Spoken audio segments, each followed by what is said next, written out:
என் பேர் சுந்தரி. நான் தூத்துக்குடி மாவட்டம் ஸ்ரீவைகுண்டத்துலேருந்து வரேன். நான் 2024 பிஜி முடித்தேன். இப்போ தான் டிசிஎம் படிச்சுட்ருக்கேன். நான் டிஎன்பிஎஸ்சி ஆல்ரெடி 2 வருஷமாக ப்ரிப்பேர் பண்ணிட்டுருந்தேன். அகாடமிலாம் போகலை, செல்ஃபாக தான் ப்ரிப்பேர் பண்ணிகிட்ருந்தேன். டிகோப் வந்து ஜாயின் பண்ண சொல்லி எங்கள் அப்பா தான் சொன்னாங்க. இன்றைக்கி வேலை கிடச்சிக்குன்னா அதுக்கு உண்மையான ரீசன் எங்கள் அப்பா மட்டும்தான். நான் டிகோப் ஜாயின் பண்ணல பெருசாக எனக்கு இன்ட்ரெஸ்ட்டே கிடையாது. வேணாம் அப்படின்னு தான் சொன்னேன். டிஎன்பிஎஸ்சி தான் படிச்சுட்ருக்கேன், போதும் இதிலே போய்க்கலாம் அப்படின்னு. எங்கள் அப்பா கம்பல் பண்ணி தான் என்னை டிகோப் சேர்த்து விட்டாங்க.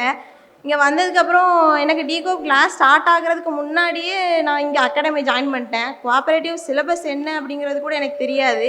இங்கே பட்டு சார் கிளாஸால் மட்டும்தான் 3 மாதத்தில் கோஆப்ரேட்டிவ் சிலபஸ் வந்து ஃபுல்லாகவே என்னால் கவர் பண்ண முடிஞ்சுது. உண்மையாகவே சாருக்கு தான் தேங்க்ஸ் சொல்லணும்.